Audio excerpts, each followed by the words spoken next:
നമ്മുടെ പുതിയ വീഡിയോയിലേക്ക് എല്ലാവർക്കും സ്വാഗതം. നിങ്ങൾ ബാക്ക്ഗ്രൗണ്ടും കാര്യങ്ങളൊന്നും നോക്കണ്ട കേട്ടോ. ഈ മുറി അങ്ങനെ യൂസ് ചെയ്യാതെ ഇട്ടേക്കുന്ന മുറിയാണ്. അതുകൊണ്ട് തന്നെ നമ്മുടെ എല്ലാ സാധനങ്ങളും പിള്ളേരുടെ സാധനങ്ങളൊക്കെ കൂടുതലായിട്ട് നമ്മൾ ഉപയോഗിക്കാത്തത് കൊണ്ടൊന്നും തട്ടുന്ന സ്ഥലമാട്ടോ. പിള്ളേരുടെ കളിപ്പാട്ടങ്ങളോട്ട് ഈ ഒരു സൈഡ് അല്ല നിങ്ങൾ കാണുന്നുള്ളൂ. ഇതിൻ്റെ അപ്പുറത്തേക്കൊന്നും പിള്ളേരുടെ കളിപ്പാട്ടം കൊണ്ട് തട്ടി നടക്കാൻ പറ്റാത്ത സ്ഥിതി കേട്ടോ.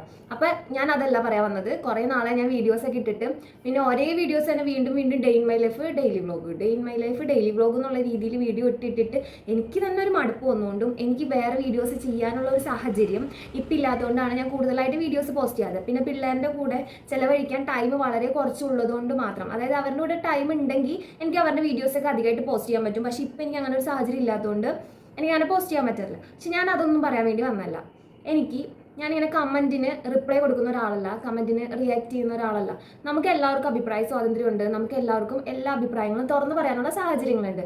അതിനുവേണ്ടിയാണ് നമ്മൾ കമൻറ്റ് ബോക്സ് തുടങ്ങിയ എല്ലാ സാധനങ്ങളും നമ്മൾ ഓണാക്കി വെച്ചേക്കുന്നത്. നമ്മളൊരു വീഡിയോ ഇടുമ്പോൾ അതിനനുകൂലിച്ചും പ്രതികൂലിച്ചും ആൾക്കാർ നമ്മളെ പറയാനുണ്ടാവും. പക്ഷേ എനിക്ക് ഈ കമൻറ്റ് ഇടുന്ന ആൾക്കാരോട് പറയാനുള്ളത്, ആൾക്കാരെന്നല്ല ഒരു ഒരു വ്യക്തിയായിരിക്കാം, എനിക്കറിയില്ല, ആൾക്ക് ചിലപ്പോൾ എനിക്ക് തോന്നുന്ന ഒരു വ്യക്തി എൻ്റെ മനസ്സിലുണ്ട്. ആ ഒരു വ്യക്തി ആയിരിക്കാം ഇത് കാണുന്നുണ്ടെങ്കിൽ ഓക്കെ, നിങ്ങൾ വീഡിയോക്ക് കമൻറ്റ് ഇട്ടോളൂ, പക്ഷെ അത് ഡിലീറ്റ് ആക്കരുത്. കാരണം നിങ്ങൾ കമൻറ്റ് ഇടാൻ കാണിക്കുന്ന ധൈര്യം അതിന് ശേഷവും കാണിക്കണം എന്നാണ് എൻ്റെ ഒരു ഇത്. ഇനി ഞാൻ മാത്രം കാണാൻ വേണ്ടി ഇടുന്ന ഒരു കമൻറ്റ് ആണെങ്കിൽ നിങ്ങൾ എനിക്ക് പേഴ്സണലി മെസ്സേജ് അയച്ചേക്കാം. കാരണം എൻ്റെ ഇൻസ്റ്റഗ്രാം ID ഒരിക്കലും ഒരു പ്രൈവറ്റ് അല്ല, പബ്ലിക് ആക്കി വെച്ചേക്കുന്നതാണ്. അപ്പോൾ നിങ്ങൾക്ക് വന്നിട്ട് അതിലെനിക്ക് മെസ്സേജ് അയച്ച് നിങ്ങൾക്ക് പറയാനുള്ളത് പറഞ്ഞ് നിങ്ങളുടെ ആ വിഷമം തീർക്കാം. അപ്പോൾ ഞാനിപ്പോൾ പറയാൻ വന്നത് വേറെ ഒന്നല്ല, ആളാ ഡിലീറ്റ് ചെയ്ത് പോയി. എനിക്കത് സ്ക്രീൻഷോട്ട് എടുക്കാനുള്ള ഒരു ഗ്യാപ്പ് പോലും എന്താ പറ്റിപ്പോയെന്ന് വെച്ച് കഴിഞ്ഞാൽ ആ കമൻറ്റ് കണ്ടു കഴിഞ്ഞപ്പോൾ ഞാൻ ആകെ ഡൗൺ ആയി കഴിഞ്ഞപ്പോൾ എനിക്കത് സ്ക്രീൻഷോട്ട് എടുക്കാനുള്ള ഒരു ഗ്യാപ്പ് പോലും കിട്ടിയില്ല. അത് കണ്ടിട്ട് കുറച്ച് ദിവസമായിട്ട് ഞാൻ ഭയങ്കര ഡൗൺ ആയിരുന്നു. ഞാൻ ഇടയ്ക്കിടയ്ക്ക് ഇങ്ങനെ ചിലപ്പോൾ ഇൻസ്റ്റിറ്റ്യൂട്ടിൽ ഇരിക്കുന്ന ടൈമിലൊക്കെ ആയിരിക്കും ഓരോ കമൻറ്റുകൾ വായിക്കുന്നത്. അവിടെ വെച്ച് ഡൗൺ ആകാറുണ്ട്. പക്ഷേ അവിടെ എൻ്റെ ഫ്രണ്ട്സൊക്കെ വന്ന് അങ്ങനെയൊന്നുമല്ല, നീ ഇതായിട്ട് നിൽക്കണം, കമൻറ്റ് ഇഷ്ടംപോലെ കമൻറ്റ്സ് നെഗറ്റീവ് കമൻറ്റ്സ് വരും, ഇപ്പോൾ നീ അങ്ങനെയൊന്നും ചിന്തിക്കരുത്. പക്ഷേ ഞാൻ കുറച്ച് നേരം അത് ആലോചിച്ചിരുന്ന് വിഷമിച്ചിരുന്ന് കുറച്ച് നേരം കഴിയുമ്പോൾ ഇവർ തന്നെ അത് ഡിലീറ്റ് ചെയ്ത് കൊണ്ടുപോവുക. നിങ്ങൾക്ക് പേടിയാണെങ്കിൽ നിങ്ങൾ ഇങ്ങനെ ഇനി എന്നെ മാത്രം അറിയിക്കാൻ വേണ്ടിയാണ് നിങ്ങൾ ഡിലീറ്റ് ചെയ്യുന്നത്. അങ്ങനെ ആയിരിക്കുമല്ലോ, ഞാൻ കണ്ടു കഴിഞ്ഞ് കുറച്ച് നേരം കഴിയുമ്പോൾ നിങ്ങൾ ഡിലീറ്റ് ചെയ്ത് കളയുന്നുണ്ടെങ്കിൽ നിങ്ങൾ എനിക്ക് പേഴ്സണലി മെസ്സേജ് അയക്കുക. എനിക്ക് അത്രയാണ് പറയാനുള്ളത്. പിന്നെ കമൻറ്റ് എന്താണെന്ന് ഞാൻ പറയാം. ഞാൻ പോണത്, അതായത് ഞാനിപ്പോൾ വീഡിയോസ് ഒന്നും ചെയ്യുന്നില്ലല്ലോ, ഞാൻ എടപ്പള്ളി പോണത് വേറെന്തോ കാര്യത്തിന് വേണ്ടിയാണെന്ന് എനിക്കറിയില്ല. ഞാൻ പഠിക്കാൻ വേണ്ടിയാണ് പോകുന്നത്. ഇവിടെ നിന്ന് 6 മണിക്ക് എഴുന്നേറ്റ് ഞാൻ അവിടം വരെ 9 മണിയുടെ ക്ലാസ്സിന് പോയി തിരിച്ചു വന്നത് ഇവിടെ 6-6:30 ആകുമ്പോഴായിരിക്കും. അപ്പോൾ അത്രയ്ക്ക് റിസ്ക് എടുത്ത് സ്ട്രഗിൾ ചെയ്തിട്ടാണ് ഞാൻ പോയി വരുന്നത്.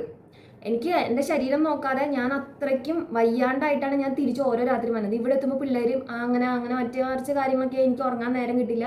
പിന്നെയും കറക്റ്റ് ഞാൻ ഈ സമയത്ത് എഴുന്നേറ്റ് പോകണം. ബാക്കിയുള്ളവരൊക്കെ അവിടെ ഹോസ്റ്റലിലാണ് നിൽക്കുന്നത്. എനിക്ക് മോസ്റ്റ് കൺസിസ്റ്റൻറ്റ് സ്റ്റുഡൻറ്റിനുള്ള അവാർഡ് കിട്ടിയത് തന്നെ അവിടെ നിന്ന് കിട്ടിയത് തന്നെ ഞാൻ ഇങ്ങനെ റിസ്ക് എടുത്ത് പോകും വരാം. ഞാൻ അവിടെ മറ്റുള്ള സ്റ്റുഡൻസ് വരുന്നേക്കാളും മുമ്പ് എൻ്റെ ക്ലാസ്സിൽ ഞാൻ അവിടെ എത്തുന്ന ആളാണ്. അപ്പോൾ ഞാൻ അത്രയ്ക്ക് റിസ്ക് എടുത്താണ് ഞാൻ പഠിക്കാൻ വേണ്ടി പോണത്. എനിക്ക് അത്ര ആഗ്രഹമുള്ളതുകൊണ്ട് ഞാൻ പഠിക്കാൻ വേണ്ടിയാണ് അവിടെ പോകുന്നത്, വേറെ ഒന്നിനു വേണ്ടിയല്ല ഞാൻ എടപ്പള്ളി പോകുന്നത്.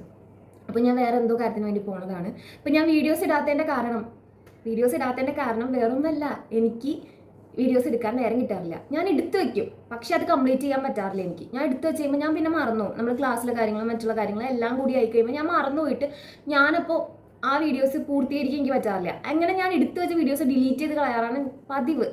അപ്പോൾ ഈ വ്യക്തി പറയുന്നത് ഞാൻ വീഡിയോസ് എടുക്കാത്തതിൻ്റെ കാരണം ഞാനിപ്പോൾ കമ്മിറ്റഡ് ആണെന്ന്. അതായത് ഞാൻ കമ്മിറ്റഡ് ആയിട്ടുള്ളതുകൊണ്ടാണ് ഞാൻ വീഡിയോസ് ഇടാത്തത്. ഞാനൊരു റിലേഷനിൽ ഇപ്പോൾ നിൽക്കുന്നുണ്ട്. ആ റിലേഷൻ പുറം ലോകം അറിഞ്ഞപ്പോൾ എനിക്കെന്താ, ഞാൻ ഇപ്പോൾ ഒരു കമ്മിറ്റഡ് ആണെങ്കിൽ അറിഞ്ഞാൽ എനിക്കിപ്പോൾ എന്താ, ഞാൻ ഡിവോഴ്സ്ഡ് ആയിട്ടുള്ളൊരു വ്യക്തിയാണ്, നിയമപരമായിട്ട് ഡിവോഴ്സ് വാങ്ങിച്ച ഒരു വ്യക്തിയാണ്. ഞാൻ കമ്മിറ്റഡ് ആണെങ്കിലും നാളെ വേറൊരു കല്യാണം കഴിച്ചെങ്കിലും എനിക്കിപ്പോൾ അത് സമൂഹത്തിന് അറിയിക്കാൻ ഞാൻ തെറ്റൊന്നല്ലല്ലോ ചെയ്യുന്നത്. എൻ്റെ കൂടെ എൻ്റെ ഹസ്ബൻഡ് ഉണ്ടെങ്കിലോ അല്ലെങ്കിൽ ഞാനിപ്പോൾ ഒരു റിലേഷനിലാണെങ്കിൽ വേറൊരു റിലേഷൻ തുടങ്ങുന്നതാണ് തെറ്റ് എന്നാണ് ഞാൻ വിചാരിച്ചിരിക്കുന്നത്. പക്ഷേ എൻ്റെ കൂടെ എൻ്റെ ഹസ്ബൻഡ് ഇല്ല, ഞാൻ ഡിവോഴ്സ്ഡ് ആണ്. ഇപ്പം ഹസ്ബൻഡ് എന്ന് പറഞ്ഞ ഒരാളേ ഇല്ല, ഞാൻ സിംഗിളാണ്. അപ്പോൾ ഞാനൊരു റിലേഷൻ തുടങ്ങിയാൽ നിങ്ങൾക്കെന്താ? എനിക്കിപ്പോൾ അത് വന്നിട്ട് പറയുന്നതിന് എന്താ കുഴപ്പം? ഞാൻ പക്ഷേ ഇവിടെ എനിക്കങ്ങനെ എന്തെങ്കിലും ഉണ്ടെങ്കിൽ തന്നെ ഞാൻ വന്ന് പബ്ലിക്കാക്കാൻ നിൽക്കില്ല. കാരണം അതാക്കേണ്ട കാര്യമില്ല. ഇനി ഉണ്ടെങ്കിൽ തന്നെ ധൈര്യമായിട്ട് തുറന്നു പറയാൻ ധൈര്യമുള്ള ഒരാളാണ്. അപ്പോൾ ആ വ്യക്തി കമൻറ്റ് ഇട്ടേക്കുന്നതാണ്, ഞാൻ മോണിറ്റൈസേഷൻ ആയിട്ടും ഞാൻ വീഡിയോസ് അപ്ലോഡ് ചെയ്യാത്തതിൻ്റെ കാരണം ഞാൻ കമ്മിറ്റഡ് ആണ്. ഞാൻ കമ്മിറ്റഡ് ആണെന്നുള്ള കാര്യം വീഡിയോസിലൂടെ അറിയുമെന്ന്. എനിക്കറിയില്ല അതെങ്ങനെയാണെന്ന്. വീഡിയോസിലൂടെ മറ്റുള്ളവർ അറിയുമെന്ന് പേടിച്ചിട്ടാണ് ഞാൻ വീഡിയോസ് അപ്ലോഡ് ചെയ്യാത്തത്. എനിക്കറിയില്ല ഇത്തരത്തിൽ കമൻറ്റ് ഇടുന്ന ആൾക്കാരുടെ ഓരോ മാനസികമായ അവസ്ഥയെക്കുറിച്ച്. ഈ കമൻറ്റ് കണ്ടു. പിന്നെ ആൾ വളരെ മോശമായിട്ടുള്ള കുറേ കാര്യങ്ങൾ ഇങ്ങനെ അടിയിൽ എഴുതിയിട്ടുണ്ടായിരുന്നു. ഞാൻ ഭയങ്കര വിഷമിച്ചിരുന്നു. ഈ കമൻറ്റ് കണ്ടിട്ട് എനിക്ക് ഭയങ്കര വിഷമമായിരുന്നു. കാരണം എനിക്കറിയാം എൻ്റെ മക്കളെ ഇട്ടേച്ച് ഞാൻ പഠിക്കാൻ പോണത് എൻ്റെ ആഗ്രഹം കൊണ്ടാണ്. എൻ്റെ ആഗ്രഹം കൊണ്ട് ഞാനെടുത്ത തീരുമാനത്തിൻ്റെ പുറത്താണ് ഞാൻ പഠിക്കാൻ പോണത്. വീട്ടുകാർക്ക് ഇഷ്ടമില്ലാഞ്ഞിട്ട് കൂടി ഞാൻ ഈ ഒരു തീരുമാനം എടുത്ത് എൻ്റെ ഇഷ്ടം നടത്താൻ വേണ്ടിയാണ്. അപ്പോൾ ഞാൻ അതിന് വേണ്ടി റിസ്ക് എടുക്കണമെന്ന് എൻ്റെ വീട്ടുകാർക്ക് അറിയാം. അതുകൊണ്ടാണ് അവർ എൻ്റെ കൂടെ നിൽക്കുന്നത്. ഞാൻ വരാ ഒക്കെ ചെയ്യുന്നത്. എനിക്ക് വേറെ പണിയൊന്നുമില്ല അവിടെ. എനിക്ക് വേറെ പണി ചെയ്യാൻ അവിടെ നേരം പോലും ഇല്ല. അതാണ് സത്യം. ഞാൻ നേരെ അടുപ്പിലെത്താം, ക്ലാസ്സിലെത്താം, അറ്റൻഡ് ചെയ്യുക, തിരിച്ചു വരാം. ആകെ എൻ്റെ ഫ്രണ്ട്സിൻ്റെ കൂടെ ചായ കുടിക്കാൻ, തൊട്ടടുത്ത് ചായ കുടിക്കാൻ വേണ്ടി പോകും. ഇത്രേ എനിക്ക് അവിടെ വേറെ പണിയുള്ളൂ. അപ്പോൾ ഇങ്ങനത്തെ കമൻറ്റ് ഇടുന്ന ആൾക്കാരോട് എനിക്കിതിൽ കൂടുതലൊന്നും പറയാനില്ല. എനിക്ക് നേരം കിട്ടാത്തതുകൊണ്ടാണ് ഞാൻ വീഡിയോസ് അപ്ലോഡ് ചെയ്യാത്തത്. ഇതിപ്പോൾ നിങ്ങൾക്കൊരു കാര്യമായിട്ട് പോലും തോന്നുന്നുണ്ടായിരുന്നില്ല. പക്ഷേ എനിക്കിത് കണ്ടപ്പോൾ ഭയങ്കര വിഷമമായി. കാരണം ഞാൻ എന്തിനാണ് ഒരാളെ പറ്റി ഇങ്ങനെ വെറുതെ അറിയാത്ത കാര്യങ്ങൾ പറഞ്ഞുണ്ടാക്കുന്നത്?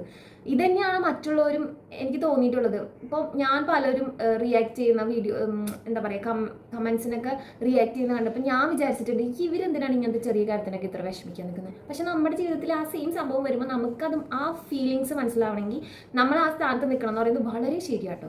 നിങ്ങളിടുന്ന ചെറിയ കമൻറ്റ്, അതായത് നമ്മൾ ചെയ്യാത്തൊരു കാര്യം നമ്മുടെ തലയിൽ അടിച്ചേൽപ്പിക്കാൻ നോക്കുമ്പോൾ നമുക്ക് വിഷമമുണ്ടാവും. ഈ ആളിത് ഡിലീറ്റ് ആക്കിപ്പോയി, നിങ്ങൾക്ക് ഇട്ടിട്ട് ഡിലീറ്റ് ആക്കി പോയാൽ മതി, നിങ്ങളുടെ പ്രശ്നം തീർന്നു. പക്ഷെ നമുക്ക് അങ്ങനെയല്ലേ ഉണ്ടാവുന്നത്. നമ്മുടെ മനസ്സിൽ ഇത് കിടക്കും. നമ്മൾ ചെയ്ത കാര്യമാണെങ്കിൽ നമുക്ക് ഓക്കെ, ചെയ്യാത്ത കാര്യങ്ങൾ ഇങ്ങനെ പറയരുത്. എനിക്കിങ്ങനെ കുറേ ബാഡ് കമൻസ് ഒക്കെ വരുന്നുണ്ട്. നിങ്ങൾ എന്നെക്കുറിച്ച് അറിഞ്ഞിട്ടിട്.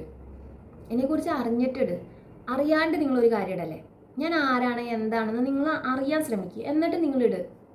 എനിക്കൊരു പ്രശ്നമില്ല നിങ്ങൾ അറിഞ്ഞിട്ടിടുമ്പോൾ. അപ്പോൾ ബാഡ് കമൻസ് ഒക്കെ ഇട്ടോട്ടോ, എനിക്കൊരു പ്രശ്നമില്ല. പക്ഷെ നിങ്ങൾ ഡിലീറ്റ് ചെയ്ത് കളയരുത്. എന്തിനാണ് നിങ്ങൾ ഡിലീറ്റ് ചെയ്ത് കളയുന്നത്? നിങ്ങൾ പേടിച്ചിട്ടാണ് ഡിലീറ്റ് ചെയ്ത് കളയണമെങ്കിൽ എങ്കിൽ പിന്നെ നിങ്ങൾ ഇടാനേ നിൽക്കരുത്. അപ്പോൾ എനിക്ക് ഇത്ര പറയാനുള്ളൂ. ഇതിപ്പോൾ ആ വ്യക്തിക്ക് വേണ്ടി ആ വ്യക്തി കാണുന്നുണ്ടോ, ആ വ്യക്തിയല്ല ഇനി ഇതിൻ്റെ പുറകിൽ വേറെ വ്യക്തികളുണ്ടോയെന്നൊന്നും എനിക്കറിയില്ല. എൻ്റെ പഴയ വീഡിയോസൊക്കെ എടുത്ത് നോക്കിയാൽ ഷോർട്ട് വീഡിയോസിൻ്റെ കടിയിൽ നിറച്ച് കമൻറ്റ്സ് പിന്നൊക്കെ ചെയ്ത് വെച്ചിട്ടുണ്ട്. കുറേ കമൻറ്റൊക്കെ ഒരു കമൻറ്റൊക്കെ എനിക്ക് ഒരെണ്ണയ്ക്കല്ലേ പിൻ ചെയ്യാൻ പറ്റുള്ളൂ, നമുക്ക് എത്ര പിൻ ചെയ്യാൻ പറ്റും. അപ്പോൾ അങ്ങനെ ഞാൻ ചെയ്തു വെച്ചിട്ടുണ്ട്. അപ്പോൾ ഇങ്ങനൊരു വീഡിയോ ആയിട്ട് വന്നതിൽ എനിക്ക് ഭയങ്കര വിഷമമുണ്ട്. എനിക്ക് ഇങ്ങനത്തെ വീഡിയോസ് ഒന്നും എടുക്കാൻ ഒട്ടും താല്പര്യമില്ലാത്ത ഒരാളാണ്. എന്നെക്കൊണ്ട് മാക്സിമം ഇനി എനിക്ക് 1.5 മാസം കഷ്ടിച്ച് ക്ലാസ് ഉള്ളൂ. അത് കഴിയുമ്പോൾ ഞാൻ മാക്സിമം വീഡിയോസ് ഇൻ്റർവ്യൂവിന് പോകുന്നതായിരിക്കും വീഡിയോസ് ഇടുന്നത്. അങ്ങനത്തെ കുറച്ച് കാര്യങ്ങളൊക്കെ ആയിരിക്കും. അപ്പോൾ ഞാൻ എന്തായാലും വീഡിയോ ആയിട്ട് വരുന്നതായിരിക്കും. അപ്പോൾ നമുക്ക് അടുത്ത വീഡിയോയിൽ കാണാം. എല്ലാവർക്കും